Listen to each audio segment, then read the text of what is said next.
Dear students, you are most welcome in your YouTube channel Darsh English classes. आप सभी प्रिय विद्यार्थियों का दर्श इंग्लिश क्लासेस में हार्दिक स्वागत है। जैसा कि आपको स्क्रीन पे दिख रहा है, आज हम ट्रांसफॉर्मेशन का अध्ययन इस पर्टिकुलर वीडियो के माध्यम से करने का प्रयास करेंगे। मेरे प्रिय विद्यार्थियों, इससे संबंधित कुछ वीडियोज आपको हमने इससे पहले ही अपलोड कर रखा है। आप उसे चाहें तो डिस्क्रिप्शन बॉक्स से उनके लिंक के द्वारा एक्सेस कर सकते हैं। आप वहां से उनका स्टडी कर सकते हैं, उन मैटर को आप कलेक्ट कर सकते हैं। मेरे प्रिय विद्यार्थियों, ये पर्टिकुलर टॉपिक सभी प्रकार के प्रतियोगी परीक्षाओं के लिए अति महत्वपूर्ण है और साथ ही साथ आगामी 2023 में होने वाले बोर्ड परीक्षा के लिए भी अति महत्वपूर्ण है। इस पर्टिकुलर टॉपिक से प्रतिवर्ष 2 मार्क्स के क्वेश्चंस पूछे जाते हैं। So now let's start the video. सबसे पहले हम बात करेंगे ट्रांसफॉर्मेशन क्या होता है, व्हाट इज ट्रांसफॉर्मेशन। मेरे प्रिय विद्यार्थियों, जैसा कि आपको स्क्रीन पर दिख रहा है, ट्रांसफॉर्मेशन की डिफिनेशन जेसी नेसफील्ड के द्वारा जो बताई गई है उसे हम यहाँ समझने का प्रयास करेंगे। To transform a sentence is to change it from one grammatical form to another without altering its sense. अर्थात किसी सेंटेंस को ट्रांसफॉर्म करने का तात्पर्य होता है उसे एक ग्रामेटिकल पोर्शन से, एक ग्रामेटिकल फॉर्म से, अर्थात एक व्याकरण के रूप से दूसरे व्याकरण के रूप में चेंज करना। बट यहाँ एक इम्पोर्टेंट बात ये कही गई है, विदाउट अल्टरिंग इट्स सेंस। अर्थात जब हम किसी एक ग्रामेटिकल फॉर्म से दूसरे ग्रामेटिकल फॉर्म में सेंटेंस को रूपांतरित करेंगे तो उस स्थिति में उनके मीनिंग्स चेंज नहीं होने चाहिए। ये वेरी इंपॉर्टेंट थिंग जो आपको हमेशा याद रखनी होगी। नाउ अब हम बात करते हैं ट्रांसफॉर्मेशन से संबंधित रूल्स की। मेरे प्रिय विद्यार्थियों, जब किसी सेंटेंस को ट्रांसफॉर्म करना होता है तो जनरली उसके लिए 8 टाइप्स के रूल्स की चर्चा की गई है, जिनको हम पहले जानने का प्रयास करेंगे। Rule number 1, use and removal of adverb too. अर्थात एडवर्ब टू का प्रयोग करना और साथ ही साथ एडवर्ब टू को रिमूव करना, ये पहला रूल है। नेक्स्ट रूल की हम बात करें तो interchange of degrees of comparison, अर्थात डिग्रीज ऑफ कंपैरिजन को चेंज करने का रूल है। Rule number 3, interchange of active and passive voice, अर्थात एक्टिव वॉइस को पैसिव वॉइस में चेंज करना या पैसिव वॉइस को एक्टिव वॉइस में चेंज करना। मेरे प्रिय विद्यार्थियों, rule number 2 and rule number 3 हमने पहले ही आपको बता रखा है, जिसके वीडियोज अपलोडेड किए जा चुके हैं। आप चाहें तो उसे डिस्क्रिप्शन बॉक्स में लिंक के द्वारा एक्सेस कर सकते हैं। आप लिंक के माध्यम से उन पर्टिकुलर वीडियोज को देख सकते हैं जिनके कई पार्ट्स अपलोड किए जा चुके हैं। आप चाहें तो हमारे चैनल के प्लेलिस्ट में ग्रामर सेक्शन से भी उन पर्टिकुलर टॉपिक्स का अध्ययन कर सकते हैं। रूल नंबर 4 की बात करते हैं, interchange of interrogative and assertive sentences. अर्थात हम इंटेरोगेटिव सेंटेंस को असर्टिव में चेंज करेंगे, असर्टिव को इंटेरोगेटिव में चेंज करेंगे। Rule number 5, interchange of affirmative and negative sentences. अर्थात हम अफर्मेटिव को निगेटिव में एंड निगेटिव को अफर्मेटिव में चेंज करने का रूल देखेंगे। Rule number 6, interchange of exclamatory and assertive sentences. अर्थात एक्सक्लामेटोरी सेंटेंस को असर्टिव कैसे बनाई जाए और असर्टिव को एक्सक्लामेटोरी कैसे बनाई जाए, इस पे हम चर्चा करेंगे। रूल नंबर 7 की तरफ बढ़ते हैं, interchange of parts of speech. अर्थात आप एक पार्ट ऑफ स्पीच को दूसरे पार्ट ऑफ स्पीच में चेंज कैसे करेंगे, इसकी चर्चा करेंगे। Rule number 8, interchange of simple, complex and compound sentences. अर्थात सिंपल सेंटेंस को कॉम्प्लेक्स में, कॉम्प्लेक्स को सिंपल में, या सिंपल को कंपाउंड में, कंपाउंड को सिंपल में, इस तरह के जो परिवर्तन होते हैं इनकी चर्चा हम करेंगे। मेरे प्रिय विद्यार्थियों, इस वीडियो को देखने के बाद हम आपसे टोटल 3 रूल्स की चर्चा कर चुके होंगे, अर्थात रूल नंबर 1, 2 एंड 3। नेक्स्ट जितने भी रूल्स आपके 5 जो बच जा रहे हैं, इन रूल्स को भी हम एक एक वीडियो के माध्यम से आपके साथ लाने का प्रयास करेंगे, आपको समझाने का प्रयास करेंगे।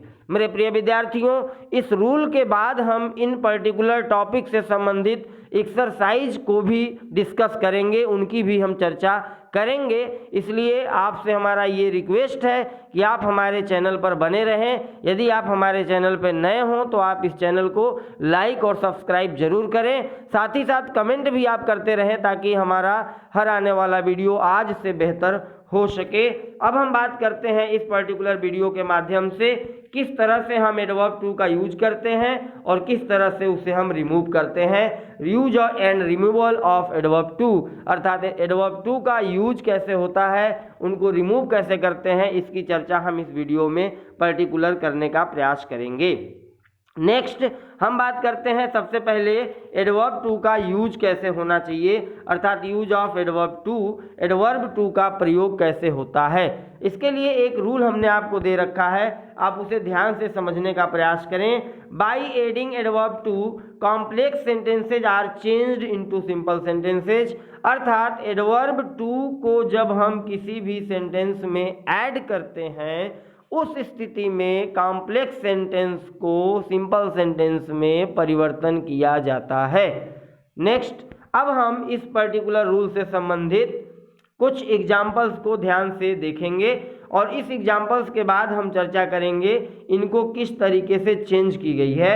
कॉम्प्लेक्स सेंटेंस जैसा कि आपको स्क्रीन पर दिख रहा होगा, the lesson is so difficult that one can't understand it. इस पर्टिकुलर लाइन में ये जो शो के बाद की स्ट्रक्चर आपको दिख रही है, show difficult that one can not, ये पूरी जो लाइन आपको यहाँ शो से दिख रही है, आप इसके जगह पे टू प्लस इन्फिनिटिव का इस्तेमाल कर सकते हैं, अर्थात the lesson is too difficult to understand. अब आप यहाँ ध्यान दें, टू जो एडवर्ब है उसके बाद एडजेक्टिव डिफिकल्ट का यूज हुआ है, देन आपको इन्फिनिटिव दिख रहा है, अर्थात टू प्लस V1 का यूज किया गया है। मेरे प्रिय विद्यार्थियों, नेक्स्ट आप सेंटेंस को देखें, he is so busy that he can not come, अर्थात वह इतना व्यस्त है कि वह आ नहीं सकता। इस लाइन को यदि आप ध्यान से देखें, that he can not come, ये जो लाइन है ये एडवर्ब क्लॉज की लाइन है और इस स्थिति से ये जो पर्टिकुलर सेंटेंस है पूरी ये कॉम्प्लेक्स सेंटेंस है। जब इसे हम सिंपल में चेंज करेंगे तो ये he is too busy to come, अर्थात to plus adjective plus infinitive का फॉर्मेट होगा, स्ट्रक्चर होगा।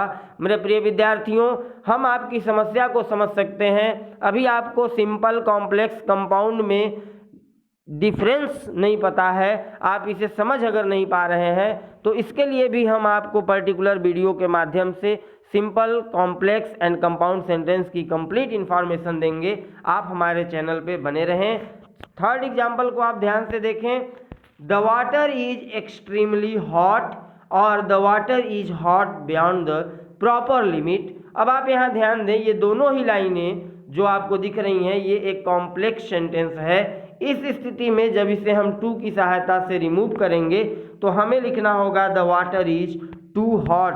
ये डिफरेंट टाइप का सेंटेंस है, इसकी चर्चा अभी हम इसी वीडियो में करेंगे, आप हमारे वीडियो को लास्ट तक जरूर देखें। एग्जाम्पल नंबर 4 की तरफ बढ़ते हैं, the box is so heavy that I can't lift it. अब यहाँ हम इसमें टू की सहायता से इस लाइन को चेंज करेंगे सिंपल में, the box is too heavy for me to lift. ये भी डिफरेंट टाइप का स्ट्रक्चर है, इसकी भी चर्चा हम अभी इसी वीडियो में करेंगे।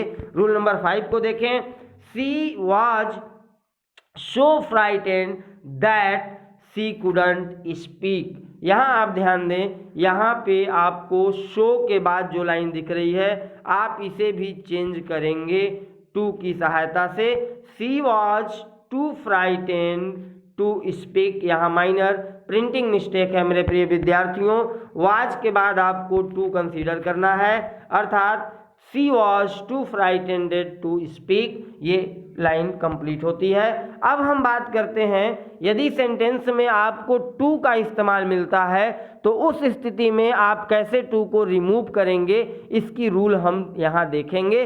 और इस रूल को जस्ट आप यदि विपरीत दिशा में समझने का प्रयास करेंगे तो आप ये भी जान जाएंगे कि किस तरीके से टू का यूज होता है, अर्थात इस रूल में दोनों ही रूल छिपी हुई है, आप इसे ध्यान से समझने का प्रयास करें। अभी जितने भी एग्जाम्पल्स में आपने देखा एडवर्ब टू का यूज किया गया, उन एग्जाम्पल्स में एडवर्ब टू किस तरह से यूज किए गए हैं, क्यों यूज किए गए हैं, वो सारी बातें यहाँ पे क्लियर हो जाएंगी, जिसमें आपको ये भी हम बताते चलेंगे कि किस तरीके से हम एडवर्ब टू को रिमूव करते हैं, अर्थात removal of adverb to.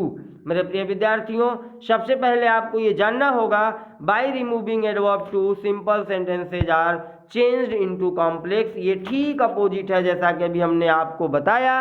Bye adding adverb too complex sentences are changed into simple sentences. इस रूल को यदि आप ठीक विपरीत दिशा में समझें तो आपको पता होगा कि जब हम एडवर्ब टू का यूज करते हैं तो सेंटेंस सिंपल सेंटेंस में चेंज हो जाता है, और जब हम एडवर्ब टू को रिमूव करते हैं तो सेंटेंस कॉम्प्लेक्स सेंटेंस में चेंज हो जाता है। अब हम थोड़ी सी इंपॉर्टेंट ट्रिक के माध्यम से आपको यहाँ कुछ बताने का प्रयास कर रहे हैं, जिसे आप ध्यान से समझें। टू जो पर्टिकुलर एडवर्ब जिसकी हम यहाँ अध्ययन कर रहे हैं, ये सेमी निगेटिव माना जाता है, लेकिन इसकी जो मीनिंग होती है, इसकी जो अर्थ होती है, वो निगेटिव में होती है। अर्थात टू के साथ जो सेंटेंस आपको प्राप्त होगा वो निगेटिव सेंटेंस होगा। इसको आप ध्यान से समझें। जब आप उसे ट्रांसफॉर्म करेंगे तो आपकी सेंटेंस भी निगेटिव में होनी चाहिए, और तभी ये आपका ट्रांसफॉर्मेशन होगा। यदि आप निगेटिव के स्थान पर अफर्मेटिव करते हैं तो ये रॉन्ग ट्रांसफॉर्मेशन होगा, अर्थात गलत होगा। जैसा कि हमने अभी अभी आपको डिफिनेशन में बताया कि आपको ग्रामेटिकल फॉर्म तो चेंज करने हैं, बट आपको उनके मीनिंग्स चेंज नहीं करने हैं, उनके भावार्थ चेंज नहीं करने हैं। इस बात को आपको हमेशा याद रखना होगा। अब हम इस पर्टिकुलर रूल के कुछ स्थितियों पर, कुछ अवस्थाओं पर चर्चा करेंगे, जिसमें आपको स्क्रीन पे दिख रहा होगा 3 टाइप्स के केसेस की हमने यहाँ चर्चा की है। केस नंबर 1, प्रेजेंट टेंस का यदि लाइन है तो जब आप वहाँ टू को रिमूव करेंगे तो आपको so dot dot that dot dot can not का इस्तेमाल करना होगा। यदि ये पास्ट टेंस की लाइन है तो यहाँ कैन नॉट के जगह पे कुड नॉट का इस्तेमाल होना चाहिए। और यदि ये फ्यूचर टेंस की बात करता है, अर्थात अगर उस टेंस में फ्यूचर काज नज़र आता है, आपको कुछ ऐसे प्रभाव नज़र आते हैं जिनमें भविष्य की चर्चा की गई हो, तो उस स्थिति में आप वहाँ विल नॉट का भी इस्तेमाल कर सकते हैं। For example, this box is too heavy for me to lift. अब आपको यहाँ ध्यान देना है मेरे प्रिय विद्यार्थियों, यहाँ पे इज का इस्तेमाल हुआ है, अर्थात ये लाइन प्रेजेंट टेंस में है। इस स्थिति में हम इसे कैन नॉट की सहायता से चेंज करेंगे। The box is so heavy that I can't lift it. अब आपको यहाँ एक इम्पोर्टेंट बात हम बताना चाहेंगे मेरे प्रिय विद्यार्थियों, दैट की बाद जो लाइन आई हुई है वो एडवर्ब क्लॉज ऑफ रिजल्ट है, अर्थात ये बॉक्स इतनी भारी है कि मैं इसे उठा नहीं सकता, अर्थात मैं इसे उठा नहीं सकता, ये रिजल्ट है इस बॉक्स के हैवी होने का, अर्थात इसका फल है, इसका रिजल्ट है कि चूंकि ये बॉक्स भारी है इस वजह से मैं इसे हटा नहीं सकता, उठा नहीं सकता। अब आप यहाँ एक चीज़ ध्यान दें, यहाँ पे इज का इस्तेमाल है, और जब हमने इस टू को हटाया तो यहाँ हमने एडजेक्टिव के पहले सो का यूज किया, और देन हमने दैट का इस्तेमाल किया, और उसके बाद हमने फॉर मी को आई में चेंज किया। मेरे प्रिय विद्यार्थियों, इसकी चर्चा अभी हम इसी वीडियो में करेंगे, कैसे ये रूपांतरित हुआ है। आप जरूर इसे ध्यान से समझने का प्रयास करें। आप सेकेंड एग्जाम्पल को देखें, the room is too dirty for us to sit in. अब आप यहाँ ध्यान दें, ये तो द रूम इज टू, यहाँ जो टू का इस्तेमाल हुआ है, इस टू के बाद आपको फॉर अस का इस्तेमाल नजर आ रहा है, अर्थात यहाँ किसी भी इन्फिनिटिव का इस्तेमाल नहीं है। इसकी अलग केस है जिसकी हम अभी चर्चा करेंगे इसी वीडियो में, आप ध्यान से देखते रहें। The room is so dirty that we can't sit in it. अब आप यहाँ ध्यान दें, यहाँ इज का इस्तेमाल था इसलिए यहाँ पे कैन नॉट का इस्तेमाल हुआ, और ये फार अस को हमने वी में चेंज किया, और ये जो अंडरलाइन सेंटेंस आपको दिख रही है that we can't sit in it, ये एडवर्ब क्लॉज ऑफ रिजल्ट है, जैसा कि हमने आपको अभी पहले ही बता रखा है। नेक्स्ट थर्ड की बात करें अगर हम, it is too cold to go out. यहाँ पे आपको सब्जेक्ट क्लियर नहीं है, उस स्थिति में दैट के बाद आपको वन का यूज करना होगा। For example, it is so cold, ये जो टू कोल्ड है इसे हमने सो कोल्ड में चेंज किया। That one can't go out. यहाँ चूंकि कोई सब्जेक्ट नहीं था इसलिए हमने इसमें वन का इस्तेमाल किया। जनरली ये इट के साथ यूज होता है, इस बात को आप याद रखेंगे। एग्जाम्पल नंबर 4 को देखें। She was too poor to pay her फी। अब यहाँ आपको ध्यान देना होगा, ये स्ट्रक्चर थोड़ी चेंज है। यहाँ टू पुअर के बाद टू पे अर्थात इन्फिनिटिव का यूज हुआ है। मेरे प्रिय विद्यार्थियों, यहाँ टू एडवर्ब के बाद एडजेक्टिव पुअर का इस्तेमाल हुआ है। देन टू प्लस V1 अर्थात यहाँ पे इन्फिनिटिव का इस्तेमाल हुआ है। इस स्थिति में ये अलग टाइप का सेंटेंस है। और दूसरी बात आपको यहाँ ध्यान देनी है, चूंकि वाज का इस्तेमाल है अर्थात ये पास्ट टेंस की लाइन है। और इस स्थिति में अभी अभी हमने आपको केस 2 में ये बताया था कि यदि वाज का इस्तेमाल है तो उसे आप कुड नॉट में चेंज करेंगे, अर्थात she was so poor that she couldn't पे हर फी। नेक्स्ट हम बात करते हैं, एग्जाम्पल की बात करते हैं। एग्जाम्पल नंबर 5 को देखें। He is too proud to apologise, अर्थात वह इतना घमंडी है कि वह अपोलाइज नहीं करेगा, अर्थात वह क्षमा नहीं मांगेगा। अर्थात ये फ्यूचर काज को रिप्रेजेंट करता है। उसका घमंडी होना ये भविष्य की बात है। इस स्थिति में आप यहाँ विल नॉट का भी प्रयोग कर सकते हैं। He is so proud that he will not apologise, वह इतना घमंडी है कि वह क्षमा नहीं मांगेगा, माफ़ी नहीं मांगेगा। नेक्स्ट हम बात करते हैं example number 6। She is too clever not to see through your tricks. मेरे प्रिय विद्यार्थियों, यहाँ पे वेरी इंपॉर्टेंट थिंग आपको जानने को मिलेगा। बहुत ही इंपॉर्टेंट बात यहाँ हम आपको बताएंगे। यहाँ आप ध्यान दें, चूंकि टू आपको मैंने पहले ही बताया है ये निगेटिव सेंस होता है, और यहाँ साथ ही साथ नॉट का भी इस्तेमाल हुआ है, अर्थात ये भी निगेटिव है। जब डबल निगेटिव किसी भी सेंटेंस में यूज किए जाते हैं तो उस स्थिति में उस सेंटेंस की मीनिंग अफर्मेटिव हो जाती है। अर्थात ये जो पर्टिकुलर सेंटेंस आपको दिख रहा है, ये पर्टिकुलर सेंटेंस अफर्मेटिव सेंटेंस है, जैसा कि हमने आपको नीचे दे रखा है। Double negative equal to affirmative, अर्थात डबल निगेटिव अगर सेंटेंस में यूज हुए हैं तो उनके सेंस अफर्मेटिव में होते हैं। इस स्थिति में जब हम इसे ट्रांसफॉर्म करेंगे तो ध्यान रखेंगे कि हमें इसे अफर्मेटिव में रखना होगा, अर्थात she is so clever that she will see through your tricks. अब आप यहाँ ध्यान दें, विल के बाद नॉट का इस्तेमाल नहीं हुआ है क्योंकि ये अफर्मेटिव की लाइन थी, इसलिए इसे भी अफर्मेटिव में होना होगा। नेक्स्ट एग्जाम्पल नंबर 7 की तरफ बढ़ते हैं। The news is too good to be true. अब आपको यहाँ ध्यान देना है, यहाँ पे too plus adjective plus infinitive का यूज हुआ है, अर्थात ये बड़े आसानी से आप बदल सकते हैं। The news is so good that it can't be true. Example number 8 की तरफ बढ़ते हैं। He is too old to run the race. अब आप यहाँ ध्यान दें, यहाँ भी आपको नजर आ रहा है एडजेक्टिव प्लस इन्फिनेटिव, अर्थात इसे भी आप आसानी से चेंज कर सकते हैं कैन नॉट की सहायता से। He is so old that he can't run the race.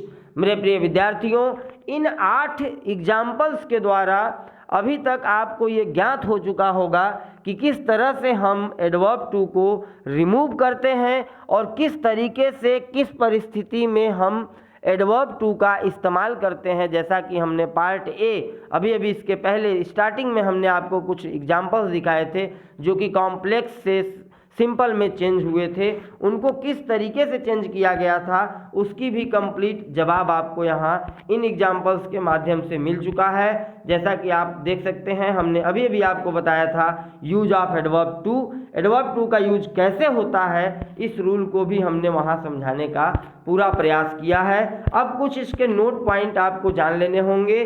For me को हम जब चेंज करते हैं तो दैट आई में चेंज होगा, फॉर अस दैट वी में चेंज होगा, दैट वन विथ इट, अर्थात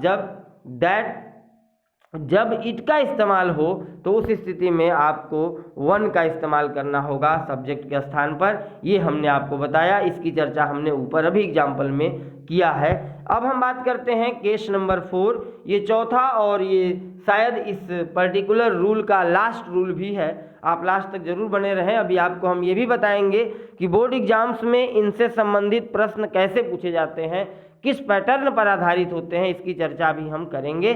तभी आप समझ पाएंगे कि किस तरीके से आपको क्वेश्चन मिलेंगे और उनके सॉल्यूशन कैसे आपको करने हैं। मेरे प्रिय विद्यार्थियों, जब तक आप क्वेश्चन को नहीं समझ पाएंगे तब तक आप आंसर का सटीक अनुमान नहीं लगा पाएंगे, आप राइट आंसर नहीं दे पाएंगे। इस बात को आप कतई न भूलें। केस नंबर 4 को देखें आप ध्यान से। Without infinitive phrase in such cases remove adverb too and use beyond the proper limit or over or it becomes undesirable or extremely.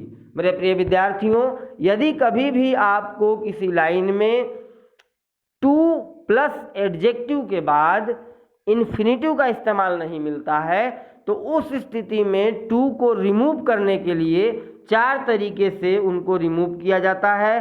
पहली कंडीशन है बियॉन्ड द प्रॉपर लिमिट आप लिखेंगे टू के स्थान पर, लेकिन आप इसे एडजेक्टिव के बाद रखेंगे। ये बात हमने आपको ब्रैकेट में दे रखा है, अर्थात बियॉन्ड द प्रॉपर लिमिट का इस्तेमाल एडजेक्टिव के ठीक बाद होता है। ओवर का यदि इस्तेमाल करना चाहें आप तो एडजेक्टिव के पहले लगाना होगा।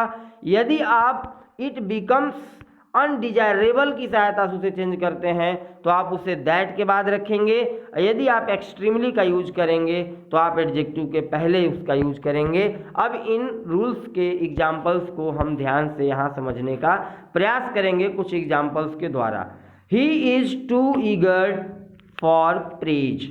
मेरे प्रिय विद्यार्थियों, आप यहाँ ध्यान से देखें, यदि टू के बाद ये जो एडजेक्टिव है इसके ठीक बाद यदि 2 + V1 का यूज किया गया होता तो आप यहाँ कैन नॉट की सहायता से इसे आसानी से चेंज कर सकते थे, बट ऐसा यहाँ नहीं हुआ है।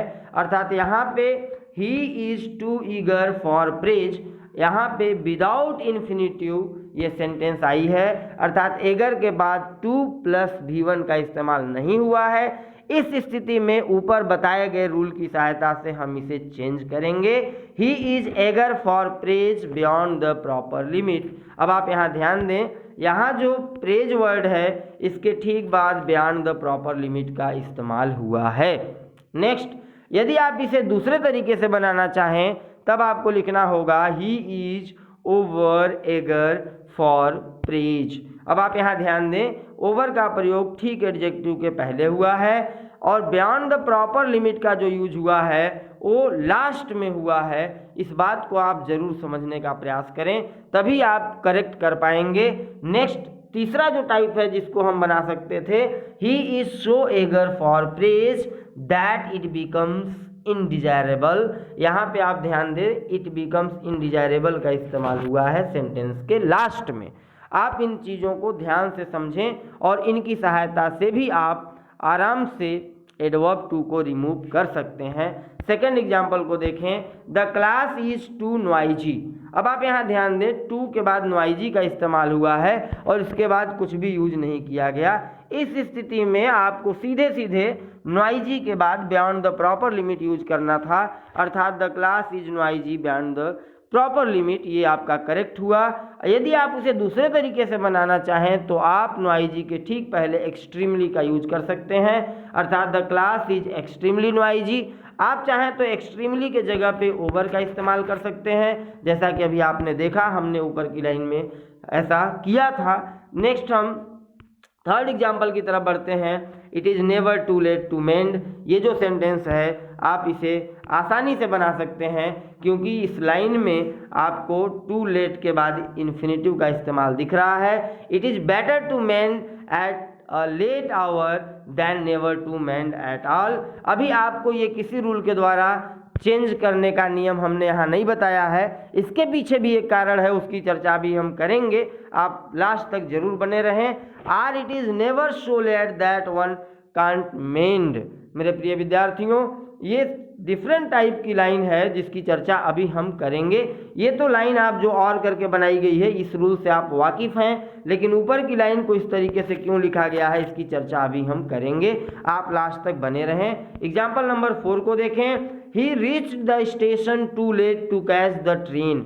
अब आप यहाँ ध्यान दें, यहाँ पर टू लेट के बाद टू कैच ये भी बड़े आसानी से बदली जा सकती है क्योंकि यहाँ पे टू एडजेक्टिव माफ़ करिएगा टू एडवर्ब के बाद एडजेक्टिव है और एडजेक्टिव के ठीक बाद इन्फिनिटिव का इस्तेमाल हुआ है, अर्थात he reached the station very late that he couldn't catch the train. या आप इसे चेंज करें, he didn't reach the station in time to catch the train. इन दोनों ही सेंटेंस में उनके मीनिंग चेंज नहीं हुए हैं, सिर्फ उनके फॉर्म चेंज हुए हैं। अब यहाँ जो आपको सबसे इम्पोर्टेंट बात याद रखनी है एडवर्ब टू को रिमूव करते समय, वो ये रखनी है, actually in removing adverb too we clarify the sense of the sentence.